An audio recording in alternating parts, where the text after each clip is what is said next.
Assalamualaikum warahmatullahi wabarakatuh. Perkenalkan, nama saya Nova Agustina, perwakilan dari kelompok 6 Digital and Scholarship yang diadakan oleh Kominfo. Hari ini saya akan memaparkan hasil dari tugas akhir kami pada proyek tematik akademi ya untuk data science dan AI. Tugas akhir kelompok kami dengan judul implementasi naive Bayes classifier untuk mendeteksi berita palsu dengan anggota kelompoknya, yaitu saya sendiri Nova Agustina, kemudian Bapak Adrian, Ibu Mercy Hermawati, dan Bapak Muhammad Zaki. Beberapa faktor yang melandasi kami untuk mengambil tugas akhir ini, diantaranya kami menyadari bahwa berita hoax di internet telah menjadi masalah global yang menimbulkan gejolak di masyarakat. Beberapa kerugian yang diakibatkan oleh berita hoax ini berdampak besar, diantaranya mengganggu ketertiban demokrasi, stabilitas kehidupan sosial, budaya, politik, dan ekonomi. Hasil penelitian Masyarakat Telematika Indonesia menunjukkan bahwa sebanyak 44,3% responden mengatakan menerima berita bohong atau misinformasi setiap harinya.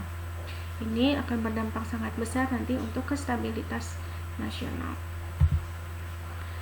Nah, beberapa masalah yang kami rangkum dari beberapa latar belakang yang sudah kami susun. Di antaranya, berita palsu dapat mengganggu stabilitas ekonomi bangsa. Sudah banyak produk yang tidak laku di pasaran akibat adanya berita palsu tentang produk tersebut. Bahkan, pebisnis yang mempercayai berita palsu akan berdampak dalam salah menilai sebuah pasar. Untuk sebagian masyarakat yang memiliki literasi pengetahuan yang kurang akan mudah terprovokasi dengan informasi yang tidak benar. Asumsinya, kita memerlukan sebuah data pengolahan bersumber dari hasil scraping dari web. Di sini kami mengambil dari data scrapingnya dari kumparan. Kemudian kami juga akan membangun sistem dengan menerapkan model naive Bayes classifier. Tahapan deployment dimulai dari pengumpulan data, kemudian dilakukan tokenization, kemudian scaffolding, filtering, stemming, string to vector, kemudian klasifikasi dan pengukuran hasil akurasi. Akan saya tunjukkan hasil dari modeling kami. Yang pertama adalah untuk tahap pertama kami mengujinya, melihat dulu sebuah akurasi dari model kami. Kami uji menggunakan Google Colabs. Tahap pertama yaitu data preparation. Kami mengambil data. Tahap sebelumnya sudah kami lakukan scraping menggunakan dari data kumparan menggunakan Beautifulsoft.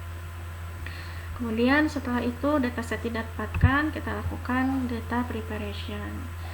Di sini beberapa kami memisahkan ya datanya, yaitu antara berita palsu dan berita fakta. Kami beri tanda 0 dan 1, 0 untuk berita palsu, 1 untuk berita fakta. Kemudian dilakukan tokenizing, di mana di sini kita akan memecah kalimat untuk dibuat menjadi sebuah array. Tahap berikutnya adalah data cleaning dan normalisasi. Di sini kita akan melakukan menghapus data-data yang tidak diperlukan. Kemudian kita juga akan menormalkan sebuah teks ya, menghapus kata yang tidak diperlukan, menormalkan sebuah teks ya, simbol dan lain-lain. Nah, untuk proses normalisasi di sini juga saya menggunakan library tambahan yaitu Sastrawi. Selanjutnya kami menghitung token pada setiap kata pada dataset yang sudah dinormalisasi. Nah, pada tahap ini kata yang berduplikat dihitung sebagai satu kata dengan nama variabelnya adalah normalis clean. Jika tidak ingin menggabungkan kata yang duplikat, kita bisa menggunakan variabel normalize. Di sini di sini adalah normalis clean yang akan kita gunakan. Untuk proses berikutnya yaitu kita menghitung dulu berapa persen data yang berhasil kita normalisasi. Ini akan kita bandingkan ya, sebelum dinormalisasi dan sesudah dinormalisasi ada berapa. Ini grafik yang kita tampilkan di sini. Terhitung 81% kata berhasil kami normalisasi kemudian kami bentuk dalam bentuk word cloud. Ini hanya untuk melihat aja di fact berita palsu apa aja ya kata-kata yang sering muncul. Contohnya di sini ada banjir Indonesia, Jakarta. Kemudian untuk berita fakta di sini yang sering muncul ada pemerintah, ada negara, ada kota, ada kabupaten, ada Indonesia. Selanjutnya kita menghitung data yang sering muncul pada berita palsu dan berita fakta. Ini untuk source-nya. Di sini untuk berita palsu ini adalah kata-kata yang sering muncul. Ini untuk berita fakta.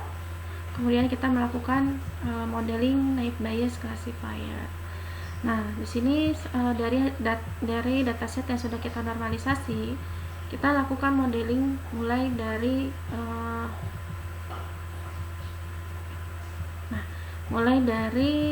membaca dataset yang sudah kita normalisasi terlebih dahulu seperti ini. Selanjutnya kita melakukan tokenize. Kita lihat tokenize-nya, kemudian kita baru melakukan modeling.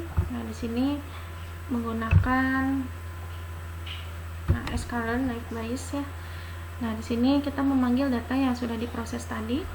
Kemudian data tersebut nanti yang akan kita lakukan prediction. Oke, ini untuk hasilnya, untuk rangkuman hasilnya. Ini untuk uji pada data training, F1 score, recall, precision. Kemudian kita lakukan tes.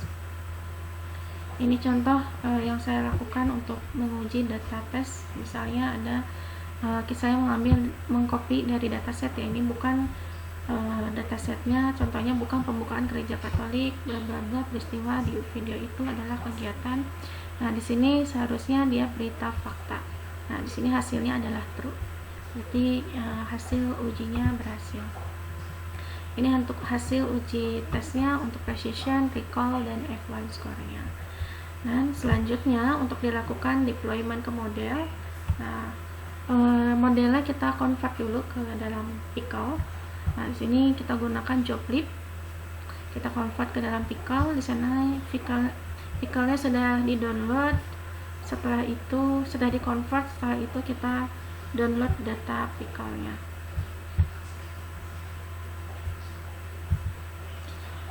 Nah, untuk Pickle-nya saya simpan di folder tugas. Selanjutnya setelah Pickle didapatkan, saya lakukan deploy model mulai dari pembuatan halaman awalnya dulu.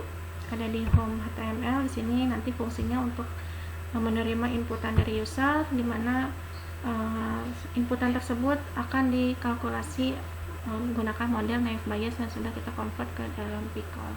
Pickle yang saya pakai yaitu Pickle filename _pkl ya. Kemudian hasilnya untuk tabel untuk halaman hasil. Oke, untuk lebih selanjutnya kami melakukan convert ke Heroku, dan kita lakukan juga push ke Heroku. Jadi untuk tahap ini kami sudah melakukan deploy ke Heroku dalam bentuk web seperti ini. Ini untuk linknya. Kemudian kita coba misalnya dari dataset yang saya lihat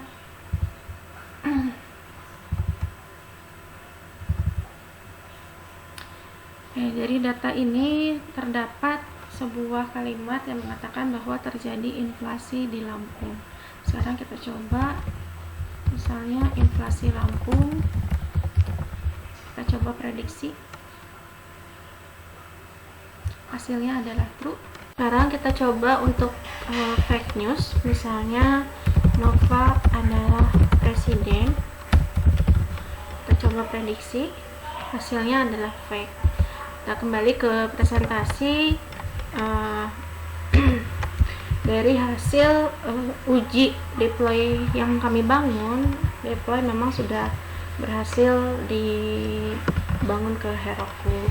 Tetapi kekurangannya di sini dataset yang kami gunakan hanya 300 dataset, 300 data.